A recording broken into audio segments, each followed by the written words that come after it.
नमस्कार दोस्तों, मैं आचार्य ध्यान आमीन और यहाँ जो है अवधूत गीता का जो है 67 सूत्र पे हम बात कर रहे हैं, जिसमें दत्तात्रेय जी अपने शिष्य को कहते हैं, हे सखा मन, है ना, उसको कहते हैं सखा मन, जो कहने योग्य था वो तो मैंने तुझे कह दिया। ठीक है, ये सारा संसार तर्क के हिसाब से चलता है और यहाँ तर्क ही है। ठीक, अब वो कहते हैं जो मैंने कहना था वो तो सारभूत मैंने तेरे को सब कुछ बता दिया और कह दिया, मगर फिर भी संसार तर्क से चलता है और तर्क के हिसाब से ही सोचता है। और तू वो आकाश है, तू आकाश है, तू निराकार है, इसे तू जान। अब इस सूत्र को समझने की कोशिश करेंगे। दत्तात्रेय जी कह रहे हैं जो मैंने कहा है वो सारभूत, वो सत्य है पूरी तरह से, मगर ये संसार जो है तर्क के हिसाब से सोचता है, इसे समझें। अब दत्तात्रेय अपने शिष्य को बताते हैं कि मैंने तेरे को जो बताया है वो सत्य है, मगर शिष्य को ये भी बताते हैं कि ये संसार तर्क युक्त तरीके से, तार्किक तरीके से बात सोचता है, तर्क वितर्क करता है। और तो और जब हम तर्क वितर्क करते हैं और हम सोचते हैं कि तर्क वितर्क करने से हम यहाँ पहुंच जाएंगे, तो बहुत बड़ी गलती हो जाती है। तो बहुत ही बड़ी गलती होती है। तर्क वितर्क जब आप करते हैं तो आप बाहर की तरफ ही यात्रा कर रहे होते हैं। ये बहुत ही गहरा सूत्र है, बहुत ही गहरा। तर्क वितर्क कौन करता है? यदि आप तर्क वितर्क करते हैं तो एक बार आप पूछे कि तर्क वितर्क कौन करता है, फिर आपको उत्तर आएगा कि मैं तर्क वितर्क करता हूं। और जो फिर आपके तर्क के हिसाब से ठीक बैठता है उसे आप फॉलो करते हैं। क्या जो ठीक बैठता है सही में वो ठीक ही है? थोड़ा सा अपने ऊपर डाउट करके देखते हैं एक बार। आप तर्क वितर्क करते हैं, आप तर्क से परमात्मा को पाना चाहते हैं, आप तर्क से सारी चीजें सोचते हैं, क्या वो जो सारी चीजें सोच रहे हैं वो आपके हिसाब से हो भी जाए तो आप संतुष्ट होते हैं? पहली और आखिरी सांस तक लेके सिर्फ हम अपने आप को बुद्धिमान समझते हैं और हर चीज को अपने मुताबिक ढालने की कोशिश करते हैं, और वो ढल भी जाए तो भी आंखों में अधूरे सपने लेके हम जाते हैं। पूर्णता सपने लेके कोई नहीं जाता। तो वो अपने शिष्य को कहते हैं कि ये संसार जो है तर्क वितर्क में ही लगा रहेगा, तो तू इसमें ना उलझ जाइए। क्योंकि ये विषय जो है तर्क वितर्क से नहीं जाना जा सकता।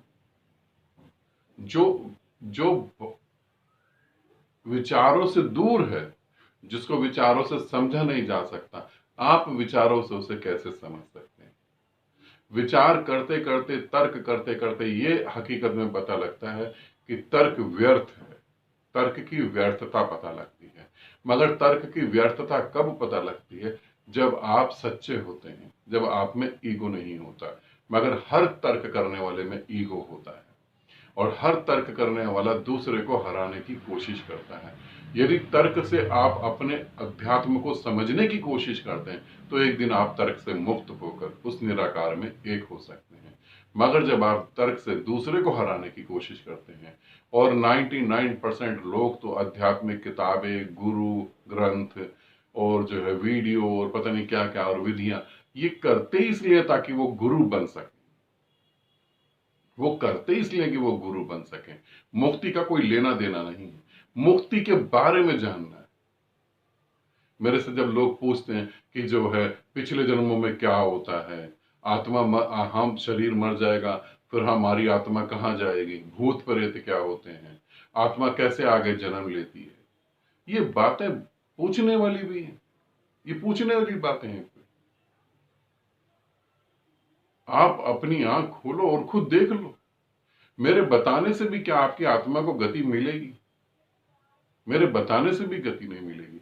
तो यहां दत्तात्रेय अपने शिष्य को कहते हैं कि ज्यादा बोलने से क्या फायदा है, जो मैंने बताया तुझे उसे तू जान, तू निराकार रूप है और तर्क में ना उलझ, क्योंकि तर्क से ये विषय को जाना नहीं जा सकता। ठीक है, अब हम अगले सूत्र की तरफ चलते हैं, उसे समझेंगे। अब जो है हम दत्तात्रेय के जो है 68 सूत्र पे जाते हैं। उसमें वो अपने शिष्य को बताते हैं कि योगी जो है किसी भी देश, किसी भी भाव, किसी भी स्थान पर कहीं भी जब वो मृत्यु को प्राप्त होता है, मृत्यु को प्राप्त होता है अर्थात जब वो अपने शरीर को छोड़ता है, इन 5 महाभूतों से अलग होता है, तो उसी जगह, उसी स्थान पर, उसी भाव दशा में, वो कह रहे उसी भाव दशा में वो उस परम आकाश में लीन हो जाता है। समझे? यहां बहुत सी बातें समझने लायक हैं।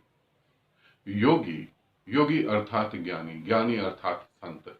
हम संत की बाहर की एक्टिविटी को देखते हैं, वो क्या करता है, क्या खाना खाता है, कैसे करता है, कैसे जीता है लाइफ को, किन लोगों के साथ जी रहा है। अगर वो संत है तो वो फीमेल से दूर होगा, और अगर फीमेल संत है तो वो मेल से दूर होगी। मैं तो ये देख के हैरान हो जाता हूं, हम तो इन्हीं पचेड़ों में पड़े हुए हैं। मैंने कई बार कई जगह ऐसा भी देखा है, जब मैं वहां मेहमान की तरह गया, तो मेहमान की तरह जब मुझे बुलाया गया तो वहां मैं देख के ये हैरान हो गया कि बीच में बैरियर लगे हुए हैं, रस्सियां बंधी हुई हैं, औरतें जो हैं वो एक तरफ बैठी हैं, आदमी जो है वो एक तरफ बैठे हैं। वहां पर जो ध्यान करा रहा है, वहां पर जो कथा गा रहा है, अधिकतर कथावाचकों के साथ यही होता है, वहां पर जो तुम ये सब कर रहे हो, अब भी तुम शरीर के प्रति इतने अलर्ट हो कि औरत का शरीर अलग है, आदमी का शरीर अलग है। अब भी अगर तुम ध्यान से देखो तो अब भी तुम वासनाओं से तो मुक्त हो ही नहीं रहे। तुम्हारे जीवन में अब भी स्त्री महत्वपूर्ण है, और यदि स्त्री है तो पुरुष महत्वपूर्ण है। अब भी तुम किन छोटी छोटी सी बातों में अपने जीवन को व्यर्थ कर रहे हो, और तुम क्या शिक्षा दे रहे हो, क्या शिक्षा दे रहे हो? फिर तुम किस भाव दशा में प्राण छोड़ोगे? जब मैं शरीर ही नहीं हूं, जब मैं आत्मा रूप हूं, मैं निराकार रूप हूं, तो फिर मैं ये भेद भी कैसे कर सकता हूं कि स्त्री इधर बैठेगी, पुरुष इधर बैठेंगे, स्त्रियां मेरे पांव नहीं छुएंगी, पुरुष मेरे पांव नहीं छुएगा, मैं किसी को गले नहीं लगा सकता, कोई मुझे गले नहीं लगा सकता, मैं किसी के साथ बैठ के नहीं खा सकता, कोई मेरे साथ बैठ के। और यदि मैं निराकार हूं, निररूप हूं, सब में व्याप्त हूं, तो ये छोटी छोटी सी बातें मैं कैसे सोच पाऊंगा, कैसे सोच पाऊंगा?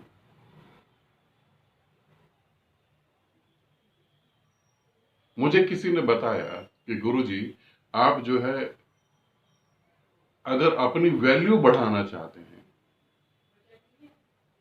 तो लोगों से कम मिले, लोगों के साथ बातें नहीं करें, इतना सहज नहीं हो। तब मैंने सोचा कि गुरुओं को भी अपनी वैल्यू की होती है। क्या गुरु वैल्यू बढ़ाने के लिए इतने दूर हो जाते हैं? बहुत अजीब सी बात। तो यहां जो दत्तात्रेय जी कह रहे हैं उनको आप समझने की कोशिश करेंगे तो आपको पता लगेगा भेद जैसा कहीं कुछ भी नहीं।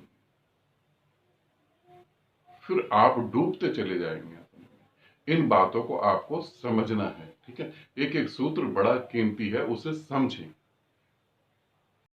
फिर दत्तात्रेय जी आगे कहते हैं कि जिस भी स्थान पर हो, जिस भी भाव दशा में हो, और जहां भी हो, जिस भी समय हो, जब वो अपने प्राण त्यागता है तो वो निर आकाश जो है, हाँ, जो आकाश है, विराट आकाश, उसमें वो लीन हो जाता है। ये ऐसे ही है जैसे आप एक घड़े को बंद कर दो, उस घड़े को बंद करके ले जाओ, कहीं भी ले जाओ, रेगिस्तान में ले जाओ, समुद्र किनारे ले जाओ, नदी किनारे ले जाओ, पहाड़ों पे ले जाओ, कहीं भी जब तुम उसे फोड़ोगे, वो जब फटेगा तो उसके भीतर का जो खालीपन है वो उस महाखालीपन से एक हो जाएगा।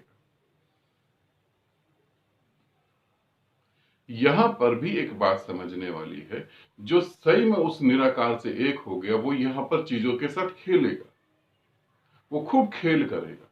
उसे कभी भी ये परवाह नहीं होगी कि मेरे शिष्य मेरे को क्या कह रहे हैं, या मुझे शिष्यों के हिसाब से जीवन को जीना चाहिए। वो बिल्कुल फ्री होकर जिएगा, शिष्य तो उसे दिखेंगे ही नहीं। और यदि तुम्हारा गुरु तुम्हारे हिसाब से जी रहा है तो समझना कहीं गड़बड़ हो। फिर जब वो मृत्यु को प्राप्त होगा, जब उसका घड़ा फूटेगा, तो उसके हमेशा यही रहेगा कि शिष्य क्या सोच रहे हैं, तो वो उस परम अवस्था में लीन हो ही नहीं पाएगा। परम अवस्था में लीन होने वाला व्यक्ति इन सब बातों में पड़ता ही नहीं है।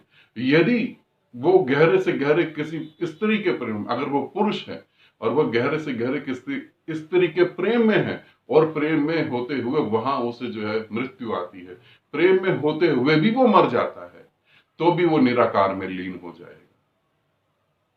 मैं तुम्हें वो बातें बोलने जा रहा हूं जिसकी तुम कल्पना नहीं कर सकते। यदि एक व्यक्ति जो संत हो गया है, क्योंकि तुम्हारी संत की परिभाषा अलग ही है, ठीक है, और फिर तुम्हें कुछ ऐसे लोग मिल जाते हैं जो तुम्हारी परिभाषा को मजबूत करते हैं। यदि कोई संत है और वो उस निराकार में लीन हो गया, और अगर वो तुम्हारे साथ किसी नशे में भी डूबा है और तब भी मर जाता, तब भी वो निराकार में ही जाएगा। यदि वो गहरे प्रेम संबंध में है तब भी वो निराकार में जाए। उसे इस बात की चिंता ही नहीं है, क्योंकि उसके लिए अब भी निराकार है, मृत्यु के क्षण में भी निराकार है, मृत्यु से पहले भी निराकार था, जन्म से भी पहले निराकार था, तो वो निराकार ही है ना, फिर जाएगा भी कहां, वही निराकार है। ठीक है, इसे अच्छे से समझ लेंगे। आनंदित रहें, सदा खुश रहें। बहुत बहुत प्रेम आप सभी को।